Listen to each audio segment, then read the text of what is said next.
Ngayon po, ito po yung ito po pag-aaralan po natin. Actually, ito po yung continuation po ng tinuro po ni Brother Dondon dun po sa trials and temptation. Kadugtong po ito actually, no? Magkakadugtong po ito. So, ngayon po, yung suffering po, no? Ang title po natin is suffering.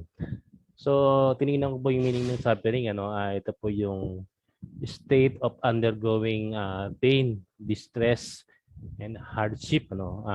So, kung titingnan niyo sa Tagalog ng suffering, ito po yung sakit, ano? Yung sakit, wala po sa slides po natin, ano? Yung sakit, pagpapasa, hindi po sakit, ano? Actually, sakit, suffering din po yun, no?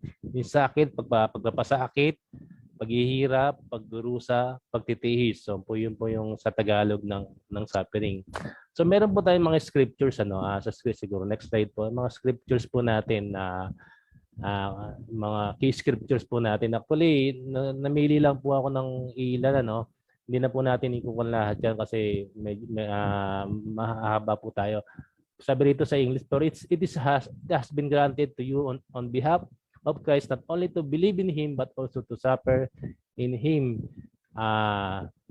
Sabi po sa Tagalog, ipinagkaloob niya sa Filipos 1:29, ipinagkaloob niya sa inyo ang karapatang makapaglingkod kay Kristo, hindi lamang ang manalig sa Kanya, kundi ang magtiis naman dahil sa Kanya. So, amen. Hindi lang tayo binigyan ng karapatan maging anak ng Diyos, kundi binigyan tayo ng karapatan makapaglingkod po sa Kanya. No? And not only that, no, but also to suffer, na magtiis, para sa Kanya. So, yung pangalawa, 1 Peter 2:21, to this you were called because Christ suffered for you, leaving you an example that you should follow his steps, ano. So hindi ko na babasahin, no. Yung sige, next slide na po, ano. Next slide na po. Colossians, now I rejoice in what I am suffering for you, and I fill up my flesh what is lacking in regard to Christ's afflictions for the sake of his body, which is the church, ano. Sabi po sa Tagalog, nagagalak ako sa aking pagbabata ngayon, alang-alang sa inyo sapagkat sa pamamagitan nito'y naipagpapatuloy ko ang paghihirap na kailangan pang gawin ni Kristo para sa iglesia na kanyang katawan. So, purihin po ang Panginoon Diyos, ano. Napakaganda po ng ating pong dadalakayin, ano. Actually, ito po yung madalang pong hindi po kinukuha sa pulpito to, itong suffering na to, no. Actually, mga prosperity teacher, hindi po talaga ayaw po nila na suffering kasi prosperity po, no. Hindi tayo po, no, talagang balanse po tayo. So, siguro next slide na po tayo, no, para mabilis po tayo. So, why do we suffer? Amen. Siguro next slide. Why do we suffer? Bakit ba tayo naghihirap, ano? Sabi rito, yung next slide, ano, suffering is a fact of life. Ang suffering po, ito po talaga ay ang tawag dito, yung pagdurusa ay isang katotohanan, ano. Kumbaga ang tawag dito, ito po yung tawag dito, ito po kasama na ng buhay, no. Baga itong suffering it is a normal, no, sa isang buhay, no. Kung babasahin niyo po yung Romans 8:22, wala po sa slides po natin. Romans 8:22, no. Parang ito po yung universal, no. Sabi rito, ang alam natin ang sannilikha ay dumaranas ng paghihirap, ano. So alam na po natin, ano, yung nararanasan po yung sannilikha ngayon, no, yung suffering. Napakarami pong klaseng suffering, ano, emotional, physical, no. So maraming klase ng suffering, ano. So lahat, ano, ay talagang marami nakakaranas na suffering, ano. Gusto ko lang pong alalahanin po yung sinabi ng Panginoong Jesus, ano. Sabi rito, no, 16:33, wala pa slide po natin, ano. In this world you will have the tribulation, that take heart, I have overcome the world. Ibig sabihin, talagang alam na ng Panginoon na talagang may tribulation, no. May mga naranasin po tayong mga tribulation, no. So sabi rito, to those outside of Christ, it is an enigma. Ibig sabihin, yung mga wala kay Kristo, ang suffering, yung sinasabing enigma, parang ang tawag parang puzzle sa kanila yan, na parang ang tawag dito sa Tagalog, parang talinhaga, no. pag may nakakaranas sila ng suffering, sabi rito, eh, medyo nakukuha sila, no? Napapasel sila kung ano yung mga dumarating sa buhay. To those who are in Christ, it is a necessity. Dun sa mga nakikristo, ito po parang ano lang sa kanila to, no? Ito kailangan talaga, no? Kailangan talaga ng necessity yung kailangan, no? Sige, next ano po tayo. There can be no worldview of discipleship which does not take suffering into perspective, ano? So hindi talaga natin makikita, no? Ang ibig sabihin ng discipleship, ano, yung maunawaan, kundi po talaga natin talagang yung maintindihan, yung malalim na ibig po ng suffering, ano? Sabi rito, suffering is not the same for the believer as for the unbeliever, ano. Talagang hindi magkaiba po, no? Magkaiba po yung suffering na halimbawa yung mga unbeliever, ano, pagka nakakaranas po sila ng suffering, talagang hindi po katulad ng mga Christian, ng mga believer, no. Sabi rito sa next po natin, to the person who has not experienced the love of Christ for himself, the fact of all suffering in the world may be the very thing that prevents him from finding God, no. So, yung mga katulad ng ngayon, mga nakakaranas po ng suffering, ano, siguro marami pong mga question, ano, mga question sa ating Panginoon Diyos. Sabi siguro, meron bang Diyos, ano? Bakit sabi niya, bakit pinapahintulutan niya yung mga nangyari sa mundo, sa buhay po natin, ano, sabi siguro ng mga ibang mga unbeliever, ano, talagang naku-question la bakit ang tagal, bakit ganito nangyayari, no, hanggang ngayon talagang katulad ng COVID, ano, talagang hindi talaga ano, parang dumadami pa, no. So may maraming question, lalo na yung mga unbelievers. Siguro nga, lalo na siguro pagka nakakilala sila sa Panginoon Diyos, di ba? Pag nakakilala ka sa Panginoon, sasabihin mo, oy, bakit nung ako'y hindi Christian, hindi masyadong ano yung problema. Bakit naging Christian ako? Bakit parang, di ba may mga ganon, di ba? May mga case na mga ganon. Parang ang dahil pa dumarating ng mga problema, no? So sabi dito, sige, bilisan lang po natin. Man was created as an responsible agent by God and given the government of every created thing, sabi dito. So tayo po ay katiwala ng Diyos, ano. Nung una pa man, sina Evan at saka ano, talagang katiwala po tayo ng Diyos para amen, para pag malasakitin, ano, sabihin amen, yung creation, no, itong ginawa ng Diyos, ano. Sa man's failure to carry out that responsibility is reflected in distortion and tragedy we see all around us, ano. Yung talagang pagkabigo ng tao, no, hindi niya ang tawag dito, hindi niya naisa sa katuparan kasi nga po, no, yung pagkabaluktot, ano, at saka yung mga nangyari sa paligid niya. Siguro next slides po tayo, no.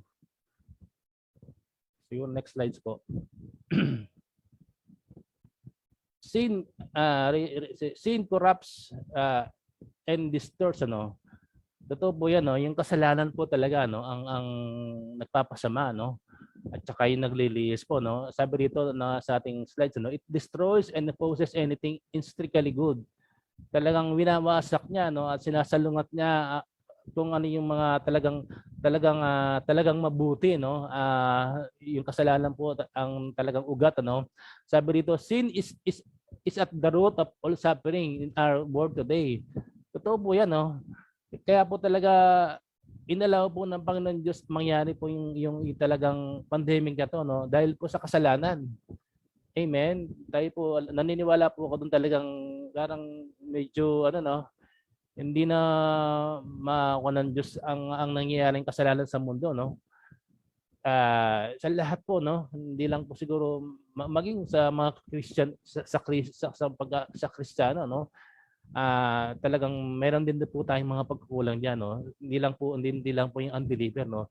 Talagang amen. Kaya nga yung 2 Chronicles 7:14, if my people, amen, who are called by my name, ang aking mga tao na tumatawag sa akin will humble themselves and seek my face and pray. Sabi na, no, hanapin ang mukha ng Diyos, magpakumbaba, no, and panalangin, and turn from their wicked ways, yun po yung kasalanan, no, and I will hear from heaven and will forgive their sin and will heal their land. Yun po yung sabi no. So laki po natin naririnig yan kay Brother Eddie, no. Sabi, because it is a word that no longer manifests the harmony, balance and beauty in which God created. Kumbaga talagang hindi na nagiging balanse po ang mundo po, no. Kumbaga ang tao po kinrate po para magbigay po ng papuri sa Diyos. Alam niyo ba, talagang nakalimutan na po, no. Nakalimutan na po ang Diyos. Talagang naging busy po ang lahat. Amen. Naging nagpakasasa. Yan nga po yung sinasabi doon sa I think doon sa Galatians, yung walang taros na pagsasaya, no. Sabihin nila, no, ay hindi naman masama yung ginagawa namin, nagsasaya lang kami, no. So, amen. So, the world lies under the control of Satan. Totoo po yun, no. Sabi sa second Corinthians 4, he has become the God of this age, no. Sabi ron sa 2 Corinthians 4, God has blinded the minds of the unbelievers. Sabi ron para hindi po sila makakilala dun sa light of the gospel, no, sa liwanag po ng mabuting balita, no. Binulag po ni Satan, no, ang lahat po ng mga tao, no, ng mga unbeliever, no. Kaya hirap po silang makaunawa ng gospel, no. Talagang kailangan po talaga yung matinding panalangin, no. God is not indifferent to suffering. Alam niyo, wala pong pakialam Diyos sa suffering, no. God took the suffering siya mismo in his very heart when he let his innocent son die on our behalf. Talagang mismo ang Panginoon Diyos po, no, talagang pinadala niya mismo ang kanyang bugtong na anak, ano. Ang Panginoon diyan sa John 3:16, ano, God sabi rito, for God so loved the world, he gave his only begotten son, that whoever believes in him should not perish but have everlasting life, no. Talagang mahal po tayo ng Diyos, ano. Doon sa Isaiah, no. Sa next slide po tayo. Hindi po yata nailagay nung anak ko na sa Isaiah, no. Yung sa Isaiah, no, talagang siya po yung nagbata po sa atin, no. Talagang dinanas niya, no. So kumbaga doon sa ano, dapat tayo ang pinurusahan, pero inako ng Diyos, ano. Wala po siyang kasalanan, no. Pero kinuha niya ang ating kasalanan. Siguro next slide po. Wala po yung slide po natin. Amen. The reality of suffering. Medyo nagkulang po ako doon sa ano, no. So gusto ko lang pong bago po ano, sabi, the cross was reversal for the power of Satan and sin, no. Christ is now the king and his kingdom rules over all. We are part of it as a disciple of Jesus, ano. So si Lord Jesus Christ, ano, is now the king and rules his kingdom, ano. Mas makapangyarihan po siya. Although si Satan po, he rules sabi dito is the God of this age, ano. Pero ang Diyos po, sabi sa 1 John 4, mas makapangyarihan po siya. Amen. Nasa atin po, no. Hindi po tayo pwedeng magapi ni Satan. So the reality of suffering, the New Testament never makes light of suffering. Sabi rito, no, hindi niya ang New Testament, kung babasahin niyo po yung New Testament, hindi po niya, wala po kayong mababasa na yung magaan po ang yung pagtitiis o yung paghihirap, ano, hindi po gagahanan.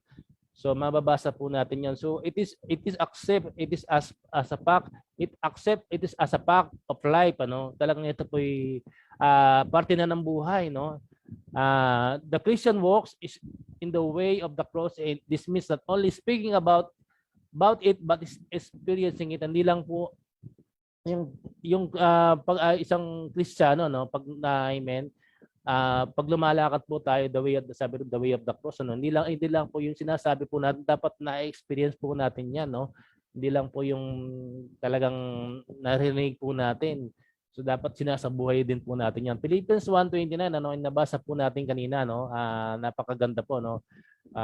Siguro ulitin, ipinagkaloob niya sa inyo ang karapatang makapaglingkod kay Kristo, hindi lamang ang manalig sa kanya kundi ang magtiis dahil sa kanya, no? So napakaganda po, no? So amen. Suffering, sabi rito, suffering for Christ is a fact of life for those who take discipleship. Sabi rito, is a fact of life, ano? Isa talaga itong katotohanan ng buhay, no? Sabi, who take discipleship seriously. So kung titingnan niyo po yung Hebrews chapter 11 verse 35 to 38, actually hindi na po natin babasahin, ano? Marami po ron, no? Talagang pinersecute, ano? Talagang yung iba nilagari, no? Amen. Yung iba sinunog, ano? Talagang amen. Matindi pong mga dinanas po, no? Doon bababasa niyo po yung Hebrews chapter 11 35 to 38, may mga unang mga disipulo, no?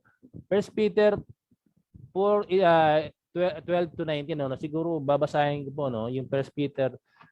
Actually, hindi po natin nabasa kanina do sa key verse po natin yan, pero basahin po natin, ano, First Peter chapter 4, siguro po verse 12 to 19, napakaganda po ito, no? Sabi dito, mga minamahal, huwag ninyong pagtakhan at ituring na di pagkaraniwan ang mabibigat na pagsubok sa inyong dinaranas.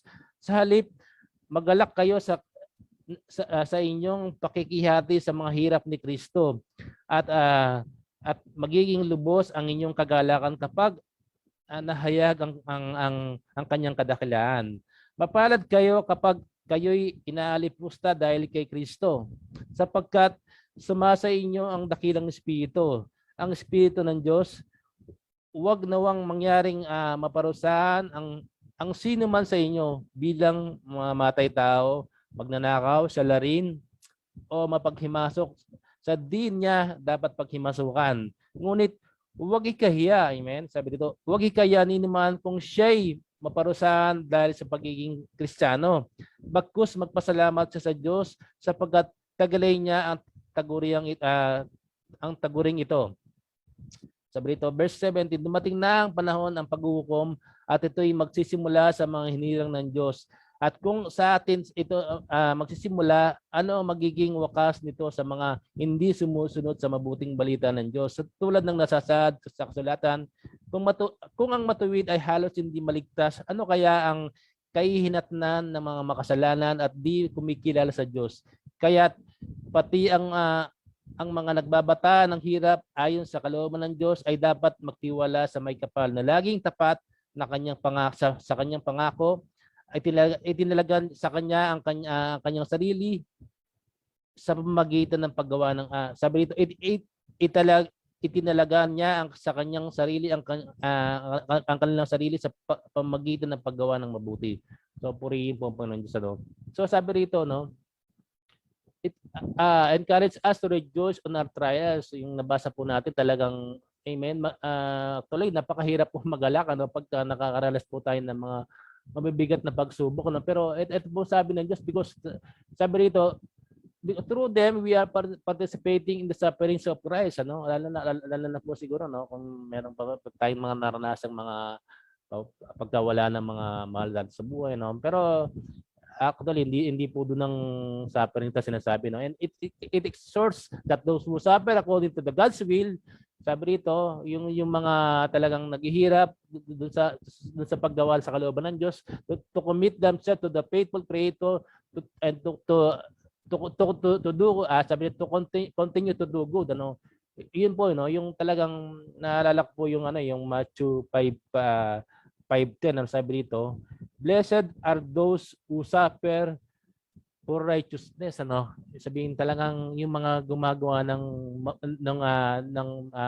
matuwid sa harap ng Diyos, ano? Yung sabi dito, continue to do good, ano? Pinagpapala, ano? Sabi ng Panginoon sa Matthew 5:10, no? Pagpalain yung mga nagtitiis, naghihirap para isulong ang katuwiran, no? Sabi dito, if you suffer as a Christian, do not be ashamed. Amen. Kung ikaw ay talagang amen, pinipersecute kasi yung suffering, ano, actually, katulad po ng mga dinanas po ng ating mga ano no, sa ibang bansa po, actually sa atin po hindi talaga ano yung persecution sa ibang bansa, napakatindi po no, talagang lalo sa mga communist country no, lalo na yung mga missionary ano, yung mga talagang patago-tago lang ano sa ibang bansa kasi iba yung sinasamba nila ano, lalo, ganun din po sa alam ko sa Saudi ganun din na nasa underground po sila no. Sabi po rito, sabi dito, do not be ashamed but praise God. If you suffer as Christ, do not be ashamed, huwag kang mahiya, but praise God that you bear that name. Alam niyo ba minsan, di ba? Minsan sa mga baguhang Kristiyano, pag tinukso sila, ay born again ka na pala. Parang ano, buwang again ka na pala, no? Minsan parang nahihiya, no? Sabi dito, huwag kang mahiya, do not be ashamed. It is clear that therefore that there is suffering according to the will of God.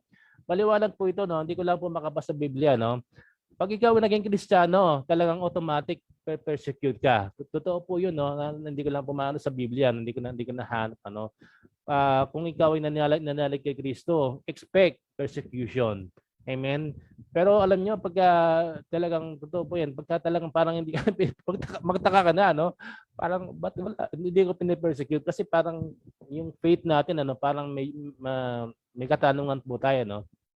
It is clear therefore that there is suffering according to the will of God. It is equally clear that on occasion we suffer things that are not God's will.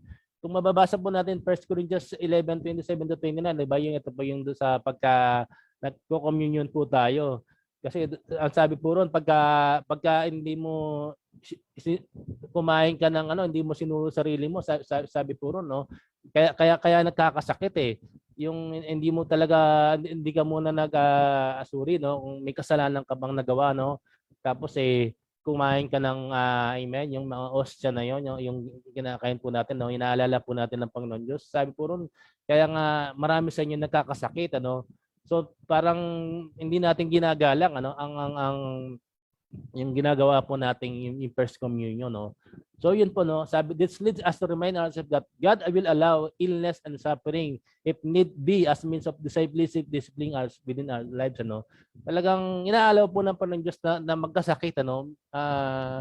Pero yung mga amen mga kasi ngayon po 'di ba may mga nagkakasakit ano, pero yun inaalaw po ng Panginoon Diyos no na minsan dinidisiplin po na tayo ng Panginoon Diyos ano, tinuturuan po tayo no at pinaparalas po sa atin yan. Alam nyo, may purpose. Ano? Sabi rito, this leads us to remind ourselves that God will allow illness and suffering if need be as means of discipline within our life. This does not mean that illness is a discipline or due to sin. No? Hindi raw ibig sabihin to yung illness ay discipline or sin. No? But it does cause us to acknowledge the right of our Heavenly Father no? Para talagang lalo pa tayong mapalapit sa Diyos ano deal with our waywardness yung parang may mga pagsuway no in whatever we seems best to him to achieve his best ends in our lives ano. So amen, ang Diyos po talaga ano talagang alam po niya ang ginagawa niya no, amen. Kung may magkasakit ka no, inaalaw niya yon kasi sabi po sa binasa po natin para mapalapit po tayo lalo sa kanya no, lalo tayong maging close ano, amen. Talagang lalo pang ang tumaas ang level ng ating pananampalataya. Sa Hebrews chapter 12 verse 5 to 6 ano, ang nakalagay po ron no, dinidisiplina ng Panginoon Diyos ang kanyang mga mahal. Amen. So hindi na po natin babasahin no sa Hebrews chapter 12 verse 5 to 6 ano. Amen. Amen. Talagang kahit yung mga anak po natin, di ba? Pagka nagkamali o may mga ano, dinidisiplina, no? Ganun din kamahal po tayo ng Diyos. Kaya po may mga nangyayari po sa ating mga pagsubok, ano, mga trials, mga amen, dumarating po sa atin, ano. Talagang mga sinatawag na suffering, ano. Talagang tinuturuan po tayo ng Diyos. Amen. Para talagang lalo pa po tayong tumibay. Amen. So next slide na po tayo, no.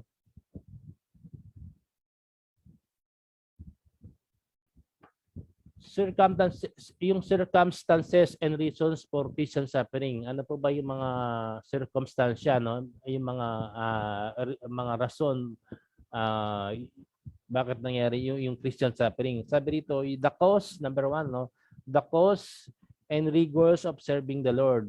Yun po yung kabayaran no yung sabihin ng rigors, ano, yung hirap, ano, yung hardship, itabrito, yung something hard to endure, no, yung talagang yung talagang paghihirap po ng isang Kristiyano, no. Kaya po, 'di ba, may mga iba talaga ayaw maglingkod sa Panginoon Diyos, ano.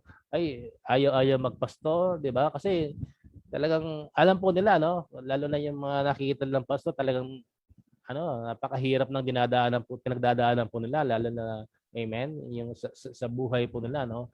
So napaka-blessed po natin sa ating mga pastor, talagang, amen, very committed po, no, talagang sa paglilingkod sa Panginoon. At ganoon din po sa bawat isa po sa atin sa paglilingkod, ano. Hindi po tayo sumusuko kahit ano pong hirap, ano, kailangan ang pagdaanan po natin. Dapat hindi po tayo sumusuko, no, sa paglilingkod po sa Panginoon Diyos. Number 2, God has promised to give us all that we need to fulfill His will, ano.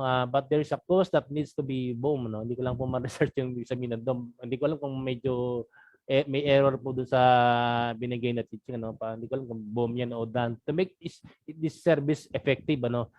Pinangako ng Diyos talagang actually, amen, pag naglilingkod ka sa Panginoon Diyos, ano, amen, hindi kanya pababayaan.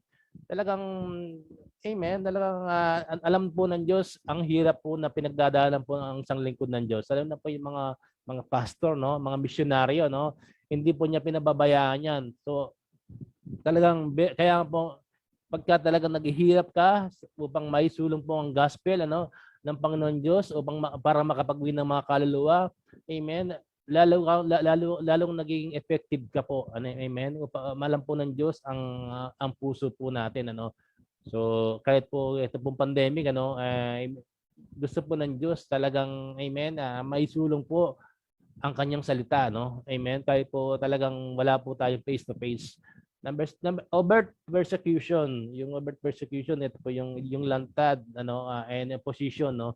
Makita po natin dito si Apostol Pablo, no. Talagang siguro hindi na po natin babasahin lahat yan ng mga verses na yun, no. Siguro take note na lang po siguro natin, ano. So makita po natin yung sa 2 Corinthians, ano, talagang matindi pong persecution na dinanas niya, no, yung 5 beses talagang yung lashes, ano, pinalo, no. Napakatindi po, no.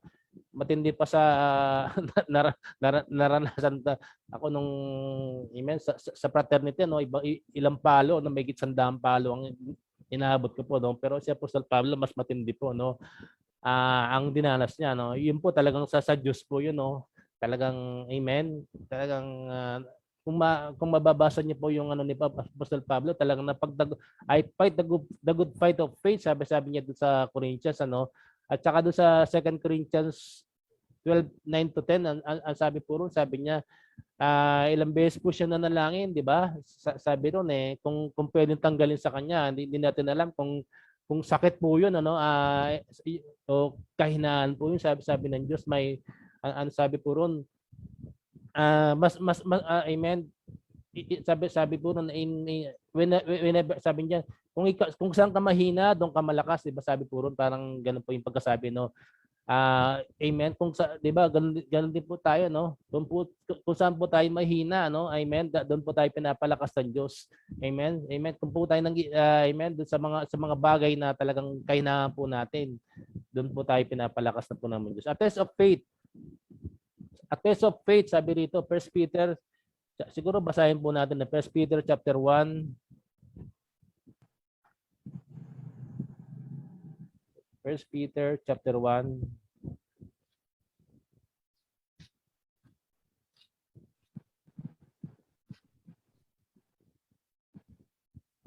Verse 6 to 7.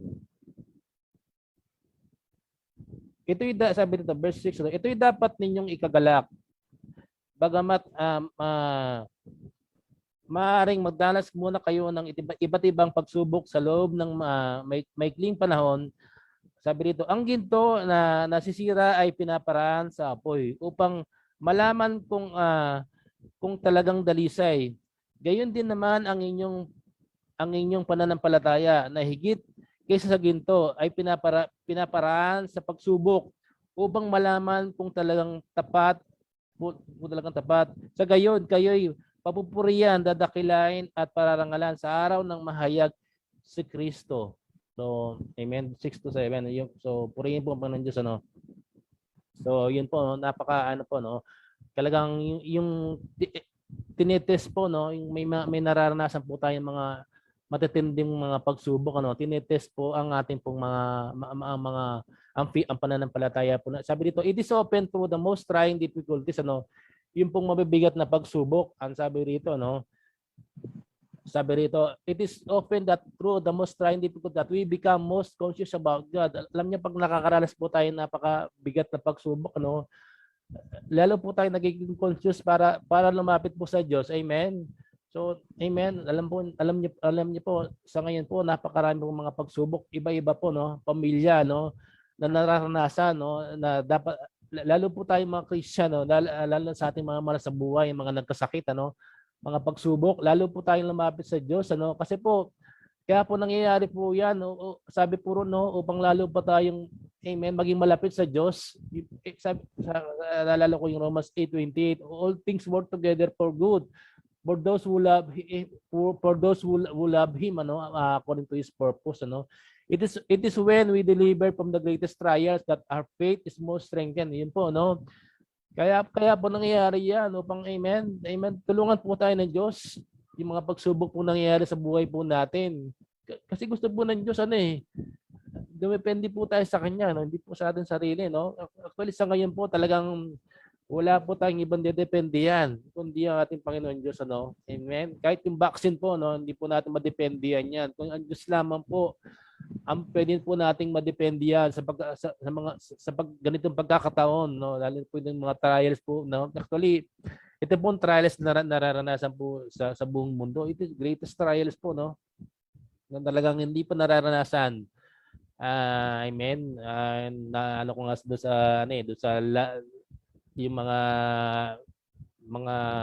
sinabi ng Panginoon Diyos, no, talagang yung hindi pa ninyo nararanasan, hindi po natin alam na ito po yung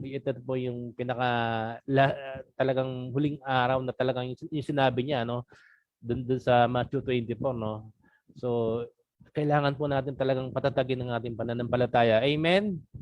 So next slide po tayo. To perfect us in the service. Ito po, no. Sabi rito, no, maging ano po tayo, maging ganap po tayo, no. Sabi rito, Jesus suffered in order to become perfectly equipped to be the Savior of all men, no. Alam niyo po, amen, ang ating Panginoon sa Kristo, no, although 3 years lang, talagang naging perfect po siya, naranasan po niya, no, nagkatawang tao po siya, no, para maranasan po niya, no, nararanasan ng tao, no. He entered into man's suffering. Amen. Amen.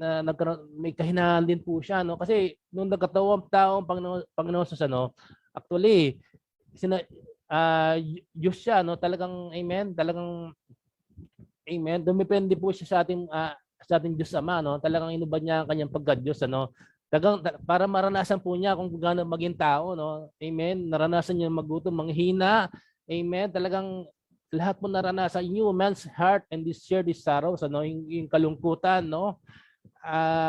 Sabi nga doon sa Hebrews, ano, kung saan sa Hebrews, ano, yung umiyak po ang Panginoon Diyos, ano, parang yung dugo niya, parang sa iyak niya, no, parang dugo na yung lumalabas sa kanya, no.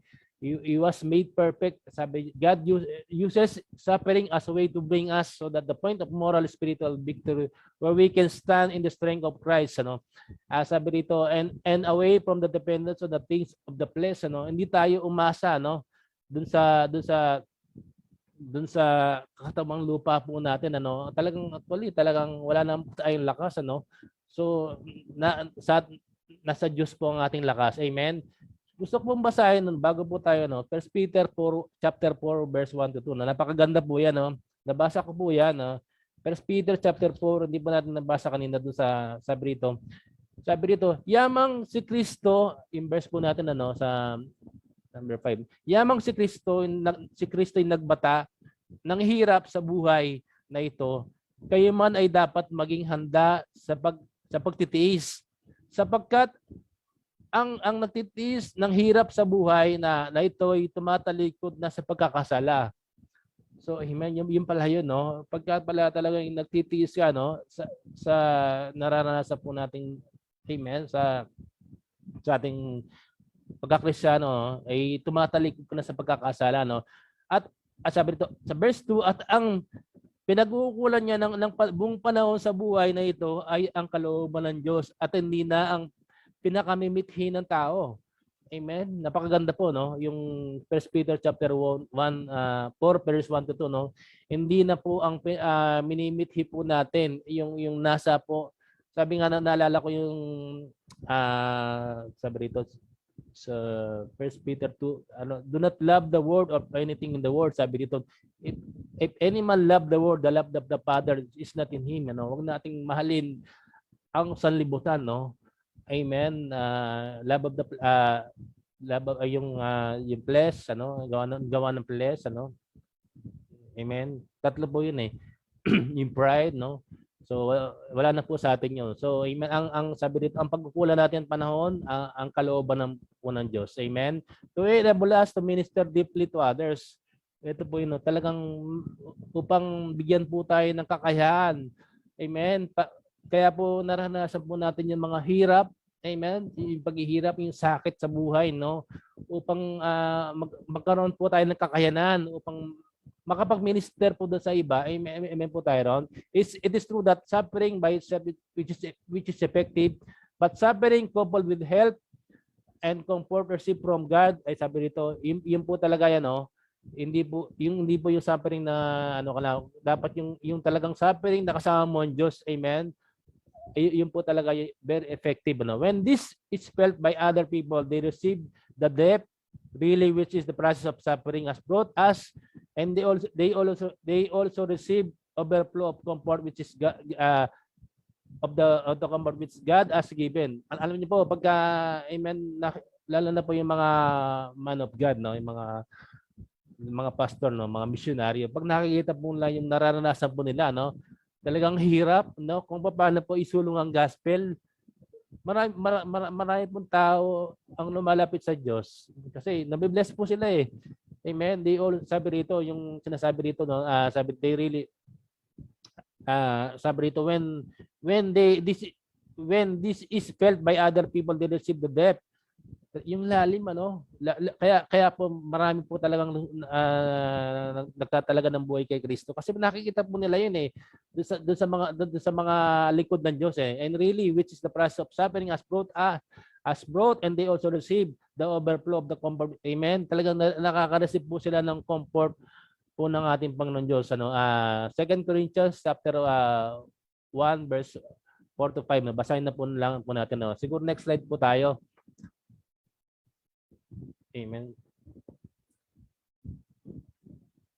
Sabi rito,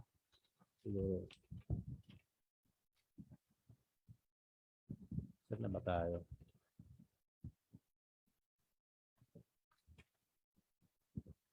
Affliction of Christ, hindi po na ilagay ng anak ko, no? The affliction of Christ.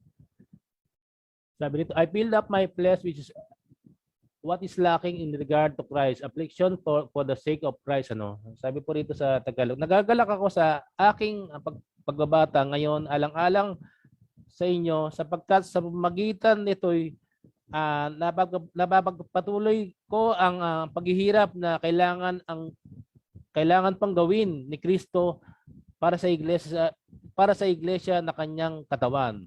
So, amen. Yun po yung sabi ni Pablo, no. Talagang siya po talagang naghihirap, nagbabata, no.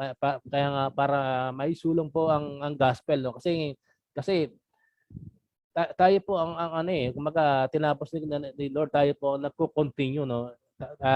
Tayo po talaga yung nagpapatuloy kung ano man sinimulan ng ating Panginoon Diyos, ano. This means two things, sabi niya. Every time a Christian experience persecution, it is a true though Jesus is being persecuted. Pag pala ang isang Kristiyano pinipersecute, ano, talagang inalipusta. Kumbaga, naalala ko si Apostol Pablo eh, nung pinipersecute niya yung mga apostol, ano, nung tinawag po siya, naalala niyo po yun, no, sa Acts, ano. Sabi niya, eh, ako yung pinipersecute mo eh. Ganun din po, no, pag tayo ang mga Kristiyano, no, at talagang inalipusta, pinipersecute, pinapahirapan, Si Lord ang pinapahirapan po nila, hindi tayo, no. Sabi, the love of God needs to be incarnate in the lives of the servants so that others might have a live object lesson of God's love for them, no. So yung love of God, no, yung sinasabing agape love, no, dapat po mag-overflow, no. Yung sinasabing mag-incarnate po sa buhay po ng mga lingkod ng Diyos. Amen. Sabi dito para so that others might have live object lesson of God's love for them, no. Para makita po nila, no. Amen. Lahat po ng mga tao na nasa paligid po natin, ano. People need not only see the fruit of our ministry, they need to be able to discern the process, no. Hindi lang po nakikita yung bunga ng ating sa ministry, no. Kailangan makita rin po nila, no, kung paano po, no, yung process, yung discern the process. It is the process of suffering, sabi po, and its effect in our lives that so valuable, no, for others. So napakahalaga po sa iba. It keeps us from pride and it enables us to see how deeply God needs to work in a person's life before fruitfulness of any measure is possible. A reaction to suffering shows that others are love for God and our maturity in God, no. Alam niyo po, pagka talagang meron po tayong pagtitiis, ano, ito po yung nagpapakita tayo po ay yung maturity, ano, yung talagang pagiging malalim po natin sa Diyos, ano, yung pagtitiis po natin, hindi po tayo nanghihina, anumang pagsubok ang dumating. Hindi po tayo tumatalikod sa Diyos. Amen. Yan po yung sign of maturity ng bilang isang Kristiyano. Amen. So, amen. Wag po tayong manghina pag meron po tayong naranasan mga pagsubok, ano, bagkus lalo po tayong lumapit sa Diyos. Amen. Anumang pagsubok yan. Amen. Kailangan po natin ng Diyos. Amen. Mga sakit man yan o anumang pagsubok yan, sa pamilya man yan, sa lahat po, sa gospel ng Panginoon Diyos, lalo po tayong lumapit sa Diyos. So, next slide po tayo. Alam niyo, malapit na po tayong matapos. Ayan po lang, summary and application lang po tayo, no? Halos tapos na po tayo, no? Summary and application. Actually, tinuro na po ni Brother Dondon na po ito, no? Babasahin ko na lang po, no? Siguro po, sabi, temptation means both testing and seducing to evil, no? Hindi ko na po masyadong explain, no?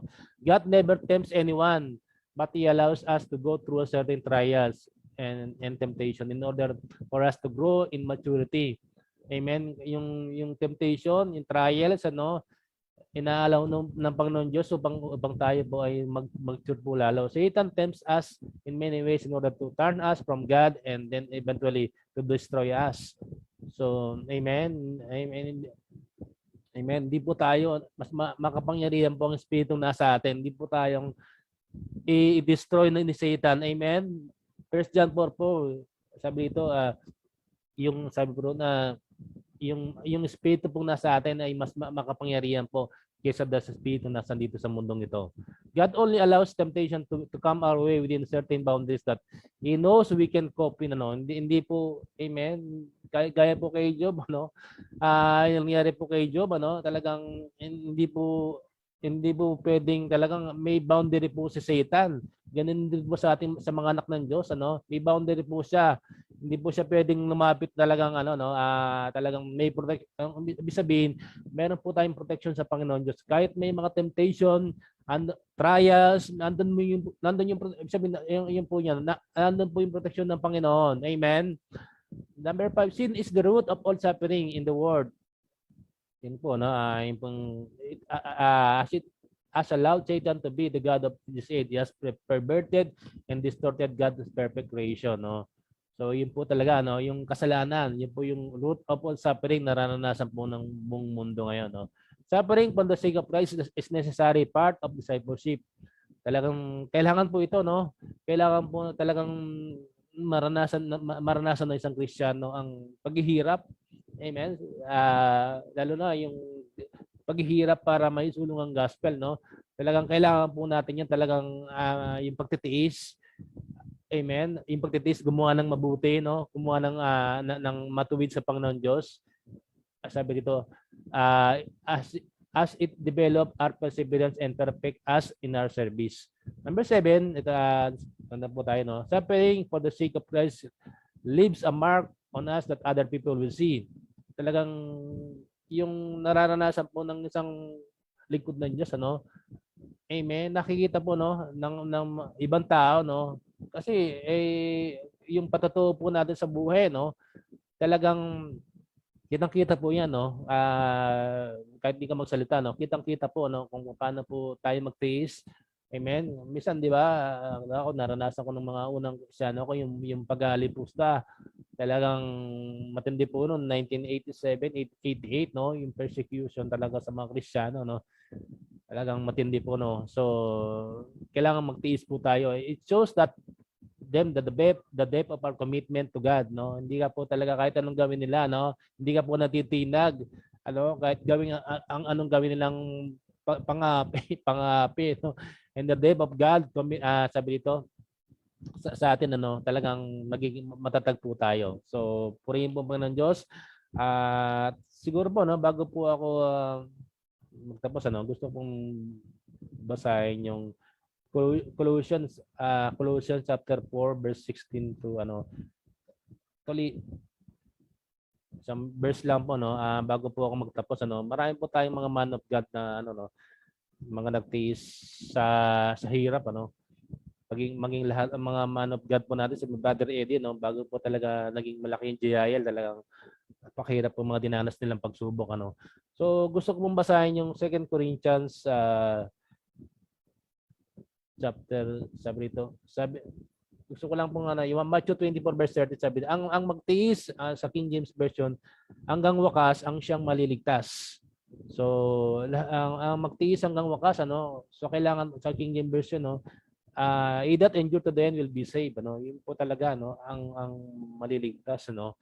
So kailangan po natin ng matinding pagtitiis, ano. 2 Corinthians, basahin ko lang po, no. Actually tapos na po tayo, no. Dagdag ko lang po, no, 16 to 18. Kaya 2 Corinthians chapter 4, 16 to 18. Kaya't hindi ako pinanghihinaan ng loob, bagamat umihina ang aking katawang lupa, patuloy namang lumalakas ang aking espiritu. Ang bahagya at panandaliang kapighatiang dinaranas ko ngayon ay magbubunga ng kaligayahang walang hanggan at walang katulad. Kaya't ang paningin namin ay nakapako sa mga bagay na di nakikita at hindi nakikita, sapagkat panandalian lamang ang mga bagay nakikita, ngunit walang hanggan ang mga bagay na di nakikita. So, purihin po ang ng Diyos. So, isang verse lang po, Philippians 1:1-6, na sabi rito, tinitiyak po sa inyong ang mabuting gawa na pinasimulan sa inyo ng Diyos ay kanyang lulubusin hanggang sa araw ng pagbabalik